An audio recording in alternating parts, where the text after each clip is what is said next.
हर्षित राणा, रविंद्र जडेजा और अक्षर पटेल के कमाल से, श्रेयस अय्यर के साथ शुभमन गिल के धमाल से इंडिया ने वो कर दिया है जिसका इंतजार रोहित शर्मा लगातार कर रहे थे। मतलब रोहित शर्मा को अरसा गुजर गया था वर्ल्ड कप जीतने के बाद, जीत देखिए, लेकिन फाइनली इंडिया ने इंग्लैंड को हराया है, एक तरफा डोमिनेंस करके हराया है और सीरीज में 1-0 से बढ़त लेकर इंग्लैंड की टीम को मानो ये बता दिया है कि यार व्हाइट बॉल क्रिकेट में अब हम और तुम बराबर नहीं है, क्योंकि हमने तुम्हें T20 में भी अच्छा खासा पटका था और वनडे में भी हमारा तुम्हारा कोई मुकाबला नहीं। 248 पर तुम ऑल आउट हो जाते हो, हम 251 38 ओवर में ठोक देते हैं, मजे मजे में ये मैच जीत लेते हैं, वो भी तब जब हमारे 2 विकेट बहुत जल्दी चले जाते हैं। रोहित शर्मा के लिए पर्सनली ये जीत मायने रखती है, क्योंकि रोहित और गंभीर की जोड़ी जो है वो बहुत हार रही थी। आप याद कीजिए, श्रीलंका के दौरे पर गए, 3 मैच हार गए, बांग्लादेश हमने जीता लेकिन फिर न्यूजीलैंड में हम हार गए, बॉर्डर गवास्कर में हम हार गए। सूर्या और गंभीर जितना चल रहे थे, रोहित और गंभीर उतने ही फ्लॉप हो रहे थे, लेकिन अब रोहित और गंभीर ने भी चैंपियंस ट्रॉफी से पहले इंग्लैंड को पहले मैच में हराया। 4 विकेट से ये मैच जो है वो जीता है और चैंपियंस ट्रॉफी का सपना अब हम देख रहे हैं। Finally a win for captain Rohit Sharma. 6 matches के बाद 3 मैच हम हारे न्यूजीलैंड से, 2 हारे थे हम ऑस्ट्रेलिया से, 1 ड्रॉ था, 6 और 7वां रणजी में। तो रोहित शर्मा फाइनली 7 मैच के बाद 1 मैच जीते हैं। I mean so much relief for Rohit Sharma कि 7 मैच जिसमें 6 हार थी, 1 ड्रॉ था, रोहित को जीत मिली है। हालांकि इस जीत के हीरो शुभमन गिल थे, 96 बॉल 87 रन। जीत के हीरो श्रेयस अय्यर थे, 36 बॉल 59 रन। जीत के हीरो अक्षर पटेल थे, 47 बॉल 52 रन। शुभमन गिल क्या शतक पूरा कर सकते थे अगर हार्दिक पांड्या छक्का नहीं मारने की कोशिश करते? ये डिबेट हो सकती है, क्योंकि हार्दिक पांड्या पर अक्सर ये एलिगेशन लगते हैं कि वो खिलाड़ियों के पर्सनल माइलस्टोन के बीच में आ जाते हैं। मतलब कितना सही कितना गलत ये फैसला हम छोड़ देते हैं, लेकिन अय्यर की बैटिंग से आज I was very Impress, and ऐसे ही शुभमन गिल की बैटिंग से। श्रेयस अय्यर, अक्षर पटेल एंड शुभमन गिल, क्या कमाल की बल्लेबाजी हुई थी। अय्यर जब आई थी तब टीम इंडिया पर जबरदस्त प्रेशर था। यशस्वी जायसवाल के बाद रोहित शर्मा का विकेट गिर चुका था, इंडिया प्रेशर में थी, लेकिन अय्यर ने बताया कि डोमेस्टिक में जो फॉर्म वो दिखा रहे थे वो फॉर्म उनकी अभी भी कंटिन्यू है और जबरदस्त बल्लेबाजी की। 36 गेंद पर 59 रन ठोक दिए और खेल सकते थे, लेकिन जितना खेला जबरदस्त खेला। शुभमन गिल, बहुत प्रेशर था, ज्यादातर लोग जायसवाल के फेवर में खड़े थे, ये डिमांड कर रहे थे कि जायसवाल के साथ ही कंटिन्यू किया जाए, लेकिन गिल ने बताया कि वनडे क्रिकेट में आप उन पर दांव लगा सकते हैं, कंटिन्यू कर सकते हैं, और एक जबरदस्त बल्लेबाजी की जिसकी वजह से इंडिया मैच जीती, उन्हें मैन ऑफ द मैच मिला। अक्षर पटेल ने भी यही किया यार, 47 बॉल 52 रन, कमाल की पारी थी। आउट होने के पहले अक्षर पटेल ने मेक श्योर किया कि इंडिया जीत जाए, जबरदस्त पार्टनरशिप थी। एंड में हार्दिक और जडेजा ने जो बचा था उसे खत्म कर दिया। बट कमाल का मैच शुभमन गिल, अय्यर, जडेजा और हर्षित राणा, अक्षर पटेल, इन सब के परफॉर्मेंस का असर था कि इंडिया ये मैच जीत गई है। और Gill must be very happy, क्योंकि शुभमन ने एक्चुअली गिल्ड कर दिया आज इंग्लैंड को।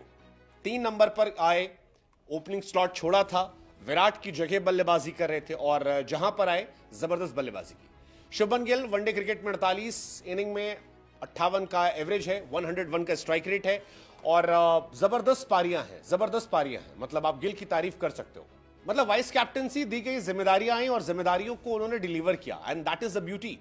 2000 प्लस रन, 59 का एवरेज, 101 का स्ट्राइक रेट, 14 अर्धशतक, 6 शतक और 1 दोहरा शतक। इंटरेस्टिंग है, इसके बावजूद उनकी पोजीशन पर क्वेश्चन होते हैं कि वो क्यों या जायसवाल क्यों नहीं, बट ये इंटरेस्टिंग है, इन्होंने वजह से ही इंग्लैंड की हार हुई। खैर, बाकी खिलाड़ियों की बात करते हैं। केएल राहुल इस मैच में फ्लॉप हो गए। अक्षर पटेल गेंद से तो नहीं, लेकिन बल्ले से कमाल थे। गेंद से भी हालांकि उन्होंने 1 विकेट निकाला, इंपॉर्टेंट विकेट था जॉस बटलर साहब का, वो विकेट था, और बल्ले से तो कमाल थे। जडेजा भी ऑलराउंड प्रदर्शन कमाल था, हार्दिक भी सही थे, ओवरऑल सारे खिलाड़ी अच्छे थे यार इस मैच में। इंग्लैंड हारी है अपनी गलती से हारी, क्योंकि इंग्लैंड की शुरुआत बड़ी धमाकेदार थी। अगर आप इंग्लैंड की बल्लेबाजी देखोगे तो सॉल्ट ने शुरू में मार के धुआं कर दिया था। हर्षित राणा की जबरदस्त पिटाई की थी, 26 बॉल पे 43 रन थे, लेकिन उनका रन आउट होना, फिर डकेट का एक शानदार कैच जो था वो जायसवाल का द्वारा लेना, रूट का फ्लॉप हो जाना, बटलर का चलने के बाद विकेट थ्रो कर जाना और उसके बाद इंडियन टीम का डोमिनेट करना। And I think that is the reason कि इंग्लैंड क्यों सिमट गई और इंडिया क्यों बल्ले बल्ले हो गई। और उसके बाद इंडिया की बल्लेबाजी। हालांकि इंग्लैंड ने भी जोफ्रा आर्चर और महमूद ने शुरू में प्रेशर बनाया था, लेकिन उस प्रेशर को जिस तरह से अय्यर ने रिलीज किया वो कमाल था, खासतौर पर शॉर्ट पिच डिलीवरीज को लेकर, क्योंकि यही इंग्लैंड के कोच हैं ब्रेंडन मैकलम। उन्होंने कहा था 2022 में कि शॉर्ट बॉल को नहीं खेल पाते, और फिर आज क्या मारा है, जिस तरह से मारा है, बताया कि यार काफी ज्यादा उन्होंने अपने आप को इंप्रूव कर लिया।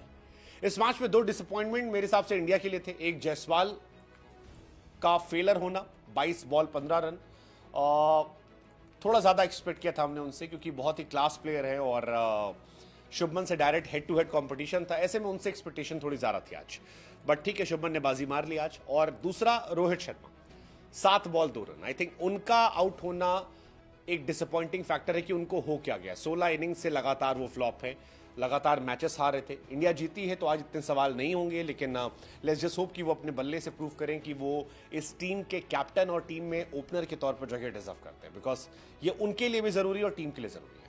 बाकी सब शानदार थे। Ravindra Jadeja outstanding, 3 wicket 26 run देकर। हर्षित थोड़े एक्सपेंसिव थे शुरू में, लेकिन विकेट निकाले, जबरदस्त परफॉर्मेंस की, बताया कि क्यों इतने टैलेंटेड है। जडेजा ने 600 इंटरनेशनल विकेट ले लिए, 323 test wicket, 223 ODI wicket, 54 T20 wicket. So again he was outstanding today, और उनका भी कमाल था। इंडिया के सिर्फ दूसरे प्लेयर हैं जिन्होंने 6000 रन और 600 विकेट निकाले हैं, कपिल देव साहब के बाद सिर्फ दूसरे खिलाड़ी हैं।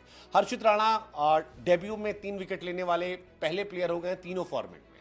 टेस्ट में भी किया था, T20 में भी किया था, और अब ओडीआई में मौका मिला, यहां पर भी वही कमाल किया। शुरू में पिटे थे 37 रन 3 ओवर में, बाद में 3 पे 16। तो आई थिंक ये सारी कहानी थी। बाकी इंडिया इस मैच में डोमिनेट कर रही थी। शुरू में आई थिंक पावर प्ले के दोनों पावर प्ले में इंडिया थोड़ा बैकफुट पे थी, लेकिन पावर प्ले के बाद ये पूरा मैच इंडिया के नाम था, and it was India show versus England. So it's 1-0। Let's just hope कि अगला मैच हम जीतें और सीरीज खत्म करें, तैयारी करें और आगे बढ़ने की। बटलर की टीम फिलहाल डिसअपॉइंटमेंट लेकर इंडिया में है। वो चाहेंगे कम बैक करना, क्योंकि T20 में पिट चुके हैं, वनडे में पिटे हैं। क्या इंग्लैंड कम बैक कर पाएगी या इंडिया का ये डोमिनेंस चलता रहेगा? लेट्स सी, देखते हैं।